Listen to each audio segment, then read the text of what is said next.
All right, welcome to the Late Night Show with Sammy Approved. This is your host, Sammy, and I'm so grateful to be here with you on this lovely Friday. It's a beautiful day. It's a long weekend. Apparently, there's like some holiday celebration or something going on that you guys are doing and stuff. Speaking of celebration, I wanted to just go ahead and acknowledge this lovely shirt that I have on. It's called, or it says, the 4th of July or whatever from Support Black Colleges. Shout out to my Howard alum over there. And the person who designed this went to Howard. The people who distribute this went to Howard. Corey, Justin, and Frico made this shirt. He designed it. So it looks really dope. I want to just show it to you real quick. Yes. Yes. So get you one. I'm so grateful. I actually have another Juneteenth shirt as well, but I ordered it too late, so I didn't get it for Juneteenth. But I wanted to just acknowledge them and just say that I'm really happy about all of the amazing things that you all are doing with your platform. Now they have a podcast that they're working on, so I just wanted to acknowledge them and just say shout out to Support Black Colleges and what you're doing for your community. Thank you. Without further ado, if this is your first time joining me, then you don't know what this is all about. So this is just a platform for me to discuss and rant about all things going on between news, politics, and pop culture, right? But with this platform, I am allowing you all to have a no judgment zone. It's a judgment-free zone. You're able to talk about the things that are troubling you, express yourself without anyone judging what it is that, you're doing it for, right? And so I just wanted to say that, the name of this segment is called Don't At Me for a reason, because that's literally it.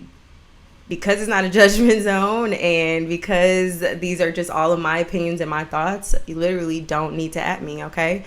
So with this, I'm going to go through some topics, some things that have been happening, but thank you for joining me once again. Thank you for being here. You could have been doing anything else with your Friday night, your Friday evening, but you decided to come support me. So I just want to say thank you. Even through the technical difficulties, you're still here, so I appreciate you.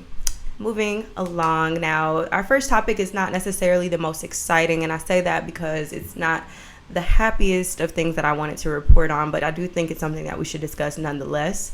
And I really was drawn to this story because it's not the first time that I've heard something like this. So this is about Soldier Vanessa Guillen, who disappeared from Fort Hood Army Base in April. Okay, She was 20 years old. She was a U.S. soldier, last seen April 22nd in the parking lot on Fort Hood's Army Base in Central Texas. Now, I'm going to throw a few dates at you, one being June 30th. Fort Hood officials announced that partial human remains were found close to Leon River in Belco, Texas, and they have yet to be identified as Gillen's, though her family believes that it's her. So then later, July 2nd, which was yesterday, officials identified one military suspect who died by suicide and another civilian in custody in connection with her disappearance. And the way that we got to this is through the individual that's to the right of Vanessa here, closest to me. That's Cicely Aguilar. She's 22 and she was charged yesterday with one count of conspiracy to tamper with evidence. She later identified 20-year-old Army Specialist Aaron Robinson, who's also pictured here on the far, your left, as the man who killed Guillen, which was the soldier that we're talking about in the middle. Now, the important thing about Aaron Robinson that I must point out is that he attempted to flee and later took his own life. Now, the CID, I believe, is the name of the investigative group that investigates these sorts of cases within the military. They approached Robinson at his home, I want to say, or somewhere, maybe on base. I don't remember where it was. But as they approached him, he pulls out his gun and then shoots himself. What a coward, right? Now, also important to mention that the phone records and the location data that's placed has placed both Robinson and Aguilar near the Leon River, where those human remains were found 2 hours in the early morning on April 23rd, shortly after her family reported her missing. Now, her disappearance sparked protest, and her family claimed that she was actually sexually harassed before going missing. And now, something else important to mention is that 3 weeks before going missing, she told her mom she was being harassed and followed by an Army sergeant, which obviously was Robinson. But she was afraid to report him. And now, any mom or shit, especially a woman of color, like mother, my mama, I know for a fact, would be like, if you're not gonna do it, I'll report it. And so that's basically why Vanessa didn't actually tell her mom the name of the sergeant, because she didn't want, her mom was like, I mean, if you don't come forth, then I'll tell them, like, on your behalf. Because that's ridiculous. And so you see Vanessa's family in the media, they're really emotional, obviously, losing someone, and then on top of that, losing their family member who they have no idea where her body parts, they don't know where she is. So it was like she was missing and nobody was going to find her. Had they not sparked all of this like protests and the hashtag, which we'll get into in a second, we may not have even known what her whereabouts were. So that to me is just like, you know, I don't know, it really pulled my heartstrings. Now, Aguilar, the young lady that's still alive, this white woman, Cicely, she faces 20 years in federal prison and a maximum $250,000 fine. And her hearing is expected to take place next week. So, as I mentioned, there was a hashtag that's going around called, it's hashtag I am Vanessa Guillen. It's a social media campaign that was actually started by Vanessa's older sister, Lupe Guillen. So soldiers are encouraged to speak out against sexual harassment and sexual assault faced while on duty in the military. And a lot of people have come forth. You'd be surprised how many people are reporting on, you know, what they've experienced and what they're living through, and still being depressed and having anxieties, just simply wanting to, you know, fight for their country. And I think another thing that's important to mention that I read about Vanessa's story is that her mom said that she always wanted to be a part of the military and fight for her country. I think that's like crazy to know that, you know, she said as early as 10 years old, this young lady knew that she wanted to, after high school, go to the military and fight for her country. And it's just sad. Like, it's really discouraging for women who want that same opportunity, but they know they're going to be harassed as soon as they step foot on the base. So now her family is calling on Congress to pass this bill in Vanessa's name that would soon change the way sexual harassment and assault is reported in the military. So right now there's like a hierarchy or lack thereof where it doesn't go to someone who's not biased. It's the same thing if you work in a corporate company and you go to HR. HR is there to protect the company. They're not really there to protect you. They say that they're there to protect you, but they're not there to protect you. And the same thing goes with the military. These people that you go to report these these sexual assault or the harassment to, they're not there to protect you. They're there to protect the Army. They don't want anybody knowing that this shit goes on.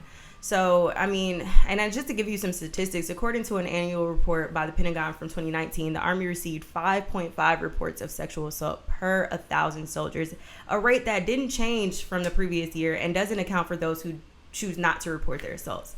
So, I mean, I hate to see or hear stories like this, but I'm grateful that her family, they didn't let up. You know, they were really adamant about figuring out what the fuck happened to their child or their sibling. And I mean, I would be the same way if that were the case. And it's just this country don't love us. They don't support us. You a woman in this country, especially, it just saddens me and it pains me to hear this. And people really, you know, they got to do some sort of screening or something to really see what these people's mentals are that join the Army. Like, you're not cut out for this. Aren't you supposed to be doing something else? You harassing this young lady? Reading this story just like really it brought me to tears. But I'm happy that, you know, her family can feel some sort of justice, though the actual, I mean, the victim is no longer with us. The person who actually assaulted her is no longer with us. So it's not true justice. I'm sure they don't feel like they've gotten anything from it. But at the end of the day, at least we know who it is. And, you know, there's been some sort of resolve to this whole situation. So anyways, when moving on to a somewhat lighter note, the NFL will play the Black National Anthem, Lift Every Voice and Sing, before each Week 1 game. Did nobody ask for that? Did nobody ask for that? We don't care about no damn Lift Every Voice and Sing? What? So 4 weeks after Commissioner Roger Goodell vowed to listen and work with players in their fight for racial equality, the NFL is in the process of solidifying plans to honor victims of systemic racism with a number of in-game programs during the opening week of the 2020 season. They're starting with the nationally televised regular season opener between the Houston Texans and the Kansas City Chiefs on September 10th. And Lift Every Voice and Sing, which you all know as the Black National Anthem, will be performed before every Week 1 kickoff before the Star Spangled Banner. Allegedly. The NFL hasn't actually reported this. This is just something that someone close or a source close to the NFL has reported. So it is believed to be true. But I just feel like, you know, what is that? Like, what is that really supposed to do? Apparently, you know, I guess that's some sort of, it does nothing, honestly. I need you to apologize to Colin Kaepernick, get him on the team. I need you to acknowledge the fact that you failed to acknowledge the reason why we, and I say we as in those individuals who were kneeling amidst what was going on during the NFL when Colin Kaepernick first began this protest. You know, you've ruined plenty of life with the lack thereof acknowledging what is truly going on. And now to just like, everybody's in this sort of like, what's my place in the revolution and what's my place in the movement? But, you know, what are you really doing to spark change? I do want to point out that the NFL officials also plan to honor victims of police brutality through elements such as helmet decals or jerseys. It's also expected that the Week 1 broadcast will feature a number of educational PSAs about victims and their families, which I think, you know, if you are, because I don't even understand why we're so focused on entertainment right now. It's like y'all cannot live without entertainment, which is so strange to me. It's like, that's not the point right now. Like, we got a lot of shit going on. There's a global pandemic outside. There are Black people being hanged from trees. There are Black people being shot, trans people being shot, like, and murdered and coming up missing, and women not being supported. Like, there's so many other things, and I just feel like my focus and my attention is not going to be on the NFL right now or the NBA or any of that shit right now. It's just like super what? But I do think that, you know, if you are going to broadcast the educational PSAs about the victims and their families is the least that we can do to acknowledge and to educate the predominantly caucus audience that views the NFL. So what can we say?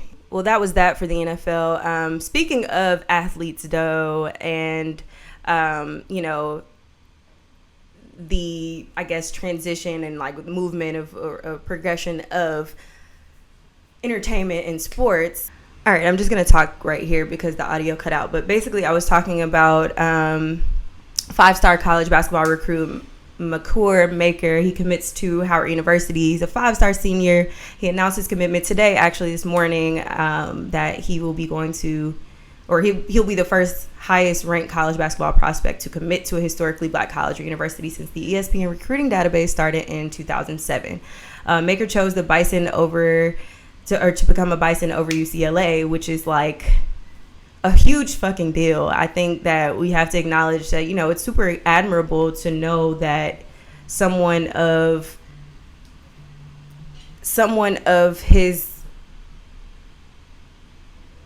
I don't want to say stature, but I mean his age, decided to commit to an HBCU. You know what I mean? When these PWIs and these like D1 schools, or which Howard is a D1 as well for basketball, but like they weren't acknowledged as the place to go. You know what I mean? It's still to this day not necessarily like the most, like, this is just kind of history. It's history, and I really hope that Howard does what's needed to be done, which is like to actually foster a great team and to find, you know, players around him to really take it all the way. I would love to see that for Howard University.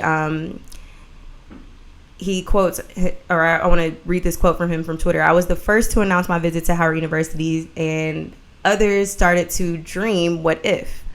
I need to make the HBCU movement real so that others will follow. I hope I inspire you guys like Mikey Williams to join me on this journey. I am committing to Howard U and Coach Kenny Blakeney." Maker's a versatile 6'11" front court player. He's ranked number 16 in the ESPN 100 for 2020. He also entered his name into the NBA draft, but he's likely to withdraw if he's not expected to be a first-round pick. So I just wanted to acknowledge that Maker is ranked number 75 in ESPN's NBA draft ranking, so likely that he won't go that way. There have been links between Maker and the G League also, but sources have told ESPN he isn't interested in going that route. He also says that he's going to exclusively explain his commitment to Howard on ESPN on July 9th, which is an important day for him, South Sudan's Independence Day. It'll be broadcasting on ESPN Daily, The Undefeated, and First Take. So just wanted to acknowledge this young man and just like let you guys know that he is doing something that most would not do, and I hope that it encourages and inspires others. And I know he's gonna have a fun ass time at Howard, because I did, and history shows that, you know, it's a great school to attend. So shout out to him, and yeah, I just want to move right along. All right, so I have a fireworks update, y'all. Yes, I reported a couple weeks ago about these damn fireworks, and you probably gonna hear them in a second because it's getting late around here, and it's, you know, a holiday weekend, so they really about to get it popping soon. So I was safely in an Uber with some friends, and we were passing by Hill Street and 11th Street here in Los Angeles, California, and we drove past this alleyway, which I saw fireworks exploding from these big ass boxes that were on the ground with no one lighting them in sight. Now, I presented this theory a couple weeks ago about where I felt like these fireworks were coming from, that the government was literally placing them in our neighborhood so that we can be almost immune to the sounds of fireworks that will soon be maybe bombings.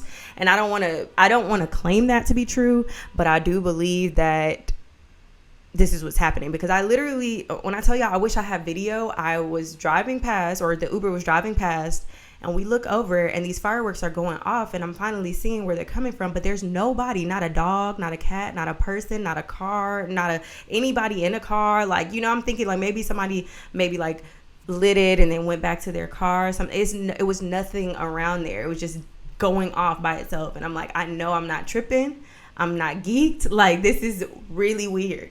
So I just want to give y'all that fireworks update, and to let you guys know that if you are experiencing this in your neighborhood, to kind of see where is it coming from, kids in the neighborhood that just got these massive ass fireworks exploding in the middle of the night all the way up until 1 a.m. Or is it truly coming from the fucking government and they're just setting them hoes off so that y'all can get used to the sounds? Because shit's crazy. Shit is weird. And yeah, I'm not here for it. I would like to see some explanation. I would like to see where the hell these are coming from, because I'm confused. Yeah, so moving along, I wanted to acknowledge this album. Yes, Pop Smoke's posthumous album, Shoot for the Stars, Aim for the Moon. We lost the late rapper back in February the 19th, to be specific, after a run-in in his LA County home. Now we have his first and unfortunately last album. It's 19 tracks with many, many features from Quavo twice, Lil Baby, DaBaby, Roddy Ricch, 50 Cent, King Combs, Tyga, Future, and Sway Lee. And there's more on there I should also add. But I enjoyed this project top to bottom. Between the song Snitchin', What You Know About Love, and Diana, I could run it again and again. It was a really great, thought out project. The production is great. The music is I mean, his verses are amazing, and it also just makes me really sad to know that this is like what we get from Pop Smoke. Like, and he can't even really live in his success, knowing that he gave us joy in such an interesting time, that he gave us a quality project. He can't even live in that success. So that, it kind of made me sad listening to it today, but I am really happy that it's a great project, despite what this, I don't know if it was a marketing ploy. I discussed this on Girlfriend's podcast this week, last Wednesday, that the original graphic for the album cover was designed by yours truly, Virgil Abloh, yes, of Off-White. He designed it apparently thanks to, these were Pop Smoke's wishes. So it's not like it was an unusual thing, but he designed a really terrible cover, and it's had Twitter and Instagram going crazy, like, you know, Pop Smoke doesn't deserve this. And it also was served as inspiration for a lot of graphic designers out there to redesign the cover art. And I was expecting that they were going to use someone else's, but they decided to go with this instead, which is, it's not bad, but I just was hoping that they would put another graphic designer on and kind of give them that sort of shine. But I'm assuming it was more of a marketing ploy than anything else. Neither here nor there. It's a great project. Shoot for the stars, aim for the moon. I really enjoyed it. And also, I just wanted to point out that the reason, or Twitter says that the reason, because I'm not sure that this is confirmed, but the reason that we saw 2 Quavo features on this project is because we might get an actual joint album from the 2 of them, because they had like such a great chemistry. They worked on an album together. And I'm actually interested to hear it, because both of the songs that Quavo's on with Pop Smoke on this album are really quality. And, you know, I do like their chemistry together on the record. So just wanted to go about sharing that with you guys. It is a quality project. It's worth a listen. So you guys should download, you know, share with your folks, and let me know what you think. Let me know if you're enjoying it or if it's to you, because I know a lot of new music, you know, 19 tracks, it may not strike you the same way that it struck me, but I really enjoyed it, and it seems like most people are enjoying it. So shout out to Pop Smoke. May he rest in peace. All right, so this next topic, I was really interested to know where the hell this meme came from, so that's the only reason I included this on there. It says, all right, which one of y'all charged my son $35 for a gram? I'm weak. Not $35 for the gram.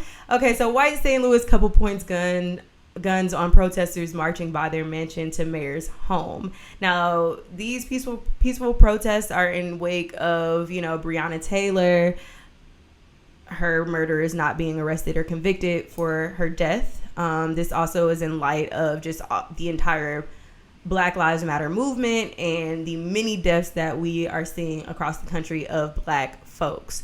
So this episode occurred Sunday afternoon when hundreds of demonstrators entered the gated Central West End neighborhood of St. Louis. They were banging drums and chanting for Crewsome, which is their mayor, to resign, and, I quote, take your cops with you. Now, St. Louis police confirmed on Monday that they are investigating a confrontation that was caught on video of some white neighbors of Mayor Crewsome pointing guns at protesters marching by their mansion on the way to the mayor's home. And this is the couple that you see here, 61 and 63-year-olds. I forgot their names, but their names is actually really funny. So let me find it. 1 second. But yeah, these old ass folks over here, mad as hell because folks is marching through their neighborhood. Like, you live next to the you live near the mayor. Like, what did you expect? Every time someone goes to march, what do you think they're doing? They're going straight to the mayor's office. That's the same thing they did in Atlanta. They went to Keisha's home because that's just what they do. Okay, so these individuals, their names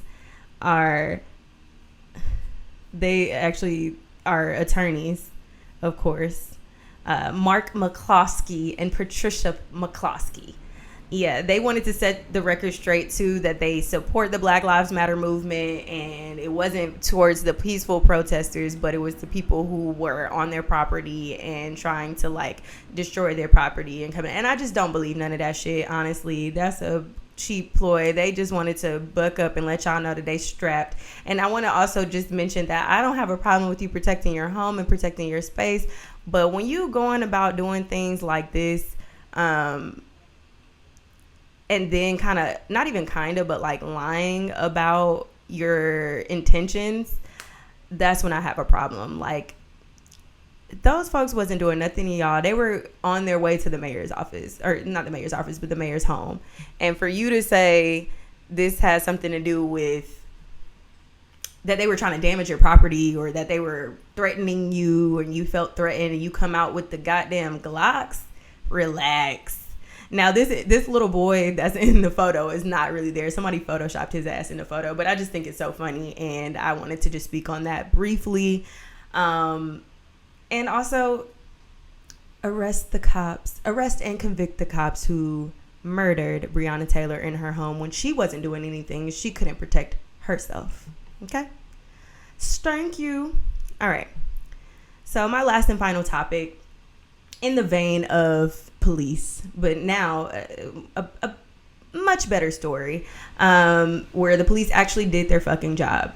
So allegedly, KKK members were arrested for impersonating police officers in Richmond. Now, this didn't get much coverage in the actual news, but I had to make sure that I highlighted it on this platform because this story is insane to me. And the fact that nobody's talking about it is also strange. I saw a video surface where you hear like an older black woman saying like, yeah, arrest they ass, where you see these men who were impersonating cops being arrested by the actual policemen of Richmond. So this comes after, many a peaceful protests that are happening in the respective cities across the nation. It also comes after seeing a lot of these people and these peaceful protesters go missing. So I wanted to, and even beyond missing, being found hung from trees. So it's like not really a question of where are they going or how are we finding all these black people being hung from trees. We know, you know what I'm saying? But now you have actual proof. So these Richmond police officers were actually pretty smart. They were following this group of men's movement, and they noticed that they had these zip ties with the intentions of arresting these peaceful protesters in the area who then go on to impersonate police officers. So they had the vest on, they had like fake badges, like they really went all out to pretend that they were police officers. And these cops was like, hell nah, you're coming with me. So shout out to the Richmond police officers who actually were doing their job and like finding justice for the people in that community. However, I just want to go on record by saying I don't fucking understand how you can have so much time to worry about what I'm doing. Like, I genuinely don't care about white folks enough to go out of my way, create a badge, buy these vests, and pretend like I'm a police officer. Like, on top of that, you didn't even have the nerve to just go about a couple days of training, because it don't take much to become a police officer. You didn't even go about doing all that. You say, you know what, I'm going to just fake it and act like I'm going to just do this little rent-a-cop uniform, throw that on, get it from the little costume shop, and these black folks won't know what hit them because I'm white and I'm privileged. You can't be that entitled to feel like you can go and police the community. It's strange to me because I just really don't care that much. Like, you don't have nothing else to do, go spend time with your family, your wife. And then I must mention this too, because, we'll leave this story alone. I just wanted to, on a happier note, say that, there's some justice being served across the nation. Some, not a lot, but some. So I wanted to mention that. But I gotta also just talk about this one video that I saw on social media of this white woman doing a TikTok where she has her children walking through the video and then picks up her mixed biracial child who was clearly black and white because she was white, and then says, she let me explain this better. She has the children by age, so she has like two white older siblings come through, then the little mixed child, and then she goes, yeah, they say once you go black you never go back, and then you see a little white boy, his younger brother, go by.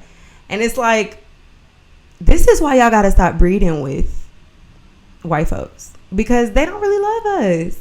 They don't really love us. They don't love you. They don't understand what you're going through.